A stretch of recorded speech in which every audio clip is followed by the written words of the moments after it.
এই জন্য আমি বলি আমার পক্ষ থেকে আমার নাসিহা বা আমার পরামর্শটা আমার মত, সবারই মত প্রকাশের স্বাধীনতা থাকতে পারে। আপনার মত ডিফারেন্ট হতে পারে, আপনি আপনার মত নিয়ে খবরে যান, আমি আমার মত নিয়ে কোনো সমস্যা নেই। আমার মত হচ্ছে এখনকার যুগে কোরআন এবং সুন্নাহর যে জ্ঞানগুলো আমরা অর্জন করি এর সাথে সমসাময়িক উপকারী জ্ঞানগুলোর দরকার আছে। যে প্রতিষ্ঠানগুলো করতে চান সেগুলোর মধ্যে এই সিলেবাসগুলোকে ইনক্লুড করে সিলেবাস বানানো। আর সিলেবাসে একটু পরিবর্তন আনলে কি ক্ষতি হয়ে যাবে উম্মাহ? কোরআন সুন্নাহর সব উসুল ঠিক থাকবে, আমাদের সব যা আমরা আকীদা রাখি, আমরা যে মাযহাব ফলো করি, যে মানহাজ ফলো করি, সব ঠিক থাকবে। কিন্তু উপকারী যে বিদ্যাগুলো, যেমন ম্যাথামেটিক্স, যেমন সায়েন্স, যেমন ধরেন কি বলবো এই যে ইকোনমিক্স, যেমন জিওপলিটিক্স, হ্যাঁ, যেমন এই যে সায়েন্স অ্যান্ড টেকনোলজি বা কম্পিউটার, ইন্টারনেট সেকশন, মানে যে যে জিনিসগুলো ইংরেজি, যেগুলো আমাদের বাংলা থাকবে, সাহিত্য থাকবে, দেশ থাকবে, আন্তর্জাতিক বিশ্ব থাকবে। বুঝছি এখানে আল্লাহর কসম, আমার এই সময় থেকে আমি যে কথাগুলো বলবো আগামী 5 মিনিট, আমি শুধু বেনামাজিকে উদ্দেশ্য করে বলবো। কাকে উদ্দেশ্য করে বলবো? নামাজিরা নিজের উপরে নিয়েন না। আমি এবার আমার এলাকা বলি কুমিল্লা নাঙ্গলকোট। আমার বাড়ি কোথায়? কুমিল্লা নাঙ্গল। আমার এলাকায় ফজরের নামাজ 4 রাকাত। কয় রাকাত?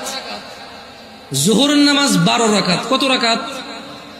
আসরের নামাজ 8 রাকাত। কত রাকাত?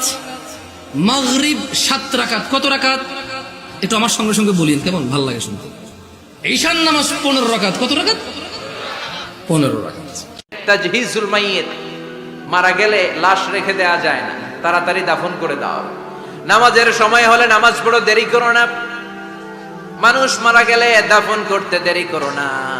বান্দা যদি পাপ করে ফেলে তওবা করতে দেরি করো। এজন্য পাপ করার সাথে সাথে তওবা করার দরকার আছে না নাই? এখন তওবা যে করব, কোন সিস্টেমে করব? কোন সিস্টেমে? ভুল হওয়া মাত্রই আপনি অনুতপ্ত হয়ে চোখের পানি ছেড়ে আল্লাহর কাছে মাফ চান, আল্লাহর কাছে ক্ষমা চান, এটার নামই তওবা। আমাদের দেশে হুজুরাই না তওবা পড়ায়, আছে না নাই? হাফেজ সাহেব হুজুরের নিয়ে তওবা পড়া না, তওবা পড়ানো লাগে না। আপনার নিজের তওবা আপনি নিজেই পড়বেন। আপনি অনুতপ্ত হয়ে চোখের পানি ছেড়ে আপনার আল্লাহরে ডাক দেন, ডাক দেয়া মাত্র তিনি সাড়া দেবে। চিল্লায় বলেন ঠিক কি না? হবে না। ঠিক নামাজ যে এরকম হেফাজত করা দরকার, জবানটাও হেফাজত করা দরকার, চোখটাও হেফাজত করা দরকার, রাগটাও হেফাজত করা দরকার। আমাদের কথা, আমাদের কাজ, আমাদের হাত, আমাদের শক্তি যেন কারোর জন্য কষ্টের কারণ না হয়। যেন এমন একটা জীবন বানান ইসলামের ছায়া তলে আপনার মরণ খবরটা সব জায়গায় ছড়াই যাওয়ার পরে যেন আপনার দুশমনও বলতে বাধ্য হয় চুপি চুপি করে, মানুষটা অনেক ভালো ছিল। কারণ মুসলিমের সাথে আল্লাহ থাকে। মুসলিমের বদদোয়াকে বিশ্বনবী ভয় করতে বলেছেন। কারণ মুসলিমের বদদোয়ার মাঝে আর আল্লাহর মাঝে পর্দা থাকে। যারা দুনিয়ার বুকে জুলুম করে তাদেরকে ক্ষমতার মসনদ থেকে নামিয়ে দেয় কে? আর যারা মজলুম হয়, যাদের রক্ত দিয়ে জমিন ভেজে, তাদেরকে জমিনের ক্ষমতা দিয়ে দেয় কে? আর যারা রক্ত ঝরায়, ইতিহাস বলে তারা শেষ পর্যন্ত প্রাণ আর জান নিয়ে পালাবার জায়গাটা পায় না। চিল্লায় বলেন ঠিক কিনা? এজন্য মুমিন খুব ভালো করে জানে রাত্রি যত গভীর হয়, সুবহে সাদিকের সময় কাছে আসতে থাকে। গর্ভবতী নারীর পেটের জ্বালা যন্ত্রণা, ব্যথার পেইন যত বাড়ে, নতুন মেহমান আগমনের সময় কাছে আসতে থাকে। তেমনি ইসলামের পক্ষের শক্তির উপর যদি অত্যাচার, অনাচার, স্টিম রোলার বেড়ে যায়, এটা প্রমাণ করে ইসলামের বিজয়ের সময় কাছে আসতে শুরু করেছে। চিল্লায় বলো ঠিক কিনা? যারা অবিবাহিত যুবক যুবতী আছো, এই লেকচার তোমরা যারা শুনছো, তোমাদের মধ্যে কেউ যদি জেনা করে থাকো, অবিবাহিতর কথা বলছি, তোমাদের কাঁধের মধ্যে এখন 100 বেত্রাঘাতের শাস্তি ঝুলে আছে। সূরা নূরের 1 থেকে 3 নম্বর আয়াত পড়ে দেখবে, ওর শাস্তি হচ্ছে 100 বেত্রাঘাত, তাও জনসমক্ষে, এবং এক বছরের জন্য নির্বাসন। এই বিধানগুলো যদি পৃথিবীর কোনো দেশেও না থাকে, আসমানে আছে। মরার সাথে সাথেই এই বিধান কার্যকর হবে ইনশাআল্লাহ। বাঁচার বুদ্ধি কি? একটাই উপায় আছে। এই লেকচার কানে চলে গেছে, অনতি বিলম্বে অজু করবে। অজু করে খালেসভাবে রাতের শেষ রাতে জায়নামাজ বিছাবে। জায়নামাজ বিছিয়ে আল্লাহর সামনে দাঁড়িয়ে 2 রাকাত নামাজ পড়বে। পড়ে নিজের পাপের কথা স্মরণ করে চোখ দিয়ে দরদর করে পানি ফেলে দিবে। আল্লাহকে সেজদায় গিয়ে বলবে, আল্লাহ আমি জেনা করেছি, আমাকে মাফ করে দাও। আল্লাহ আমার এই পাপের কথা কেউ জানে না, তুমি জানো, মাফ। কোন পরিস্থিতিতে আমরা থাকি না কেন, বিপদে আপদে, সকালে বিকালে, শীতকালে গ্রীষ্মকালে আমরা কি পড়বো? আলহামদুলিল্লাহ পড়বো। এর কারণ চাহিদার কোনো শেষ নাই, যার আছে যত বেশি সে চায় তত বেশি। কিন্তু আমাদের মুসলিম যুবক যুবতী, তরুণ তরুণী, কিশোর কিশোরী, আবাল বৃদ্ধের বেশিরভাগ, আমি চ্যালেঞ্জ করলাম 80 to 90% বলতে পারবে না আজকে এই মাসের কত তারিখ। 80 to 90% যুব সমাজকে জিজ্ঞাসা করে দেখেন, একটা জরিপ করে দেখেন, ওরা গুগল ঘাটবে, দেখি তো কয় তারিখ। তো যাই হোক, আমি কাউকে আঘাত করতে চাচ্ছি না, আমি আপনাদেরকে বোঝাতে চাচ্ছি যে আমরা সাংস্কৃতিকভাবে এখন পরাজিত। কথা বুঝতে পারছেন? আচ্ছা, অথচ আমাদের যে রিজিক, হায়াত, এই সব কিছু কিন্তু আরবি মাস কেন্দ্রিক আল্লাহ পাক নাজিল করে। চাঁদের 1 তারিখ যখন রমাজানের প্রথম চাঁদ ওঠে, আমরা কি জানুয়ারি ফেব্রুয়ারি হিসাব করে রোজা রাখি, নাকি শাবান রমাদান হিসাব করে রোজা রাখি?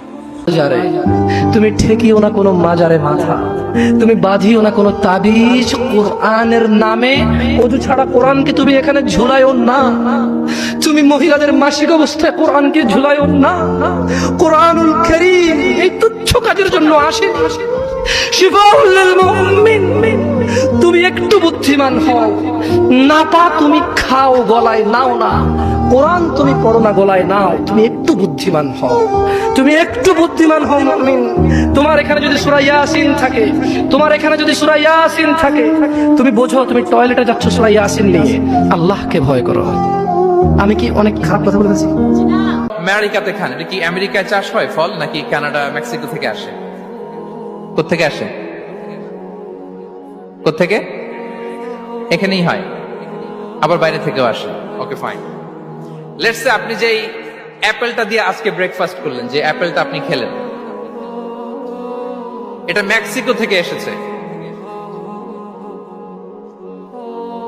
ওই অ্যাপেলটা যখন কুড়ি অবস্থায় ছিল, মুকুল অবস্থায় ছিল, তখনই ওটার মধ্যে আপনার নাম লেখা। এর মধ্যে কত পাখি এসে ওই গাছে বসেছে, কত মুকুল নষ্ট করেছে, ওইটা নষ্ট করে নাই, কারণ ওইটা আপনি খাবেন।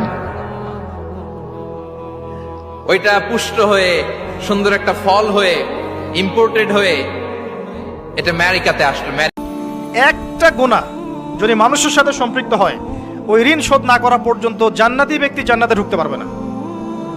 মনে করেন আমাদের ভাই আব্দুল্লাহর জান্নাতের ফয়সালা হয়ে গেছে, কথার কথা মনে করেন, কিন্তু ভাই কাউকে গালি দিয়েছিল, কাউকে অপবাদ দিয়েছিল, কারো কাছ থেকে টাকা পয়সা নিয়েছে, দেয়নি ফেরত, বা ইত্যাদি ইত্যাদি ইত্যাদি। মানুষের সাথে সম্পৃক্ত কোনো হক আছে, মানুষের সাথে সম্পৃক্ত কোনো হক আছে। জান্নাতে যাওয়ার আগেই একটা জায়গায় দাঁড় করিয়ে দেওয়া হবে, দাঁড়াও, ফয়সালা তো হয়ে গেছে, তাহলে এখন দাঁড়াও। কেন? ফেরেশতাদেরকে দিয়ে বলানো হবে যে অমুকের এই ঋণ বাকি আছে, অমুকের এই গালির ঋণ বাকি আছে, অমুককে তুমি বাজে কথা বলছিলে এটা বাকি আছে, অমুককে অপবাদ দিয়েছিল এটা বাকি আছে। সবাই এখন সামনে আসা শুরু করবে একে একে। বেচারার কিন্তু আমল অনেক ছিল, একদম উহুদ পাহাড়ের সমান নেকি নিয়ে এসে উঠছে। এবার ওখানে কি শোধ করার কোনো সুযোগ আছে? কোনো সুযোগ আছে? অস্ট্রেলিয়ায় একটা শহর আছে সিডনি, সিডনিতে একটা জঙ্গল আছে।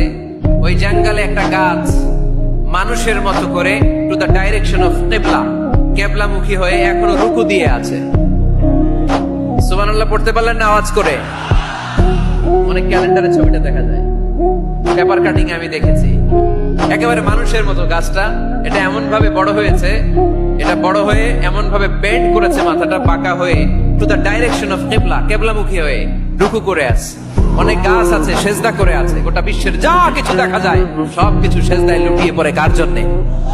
সবকিছু জিকির করে কার? ওই কান আমাদের নাই, তাই আমরা শুনি না। ওই চোখ আমাদের নাই, তাই আমরা দেখি না। কিন্তু মহাবিশ্বের সবকিছু সেজদা করে কারে? এজন্য আমরাও সেজদা করতে চাই একজনকে। চিল্লায় বলেন, যিনি কে?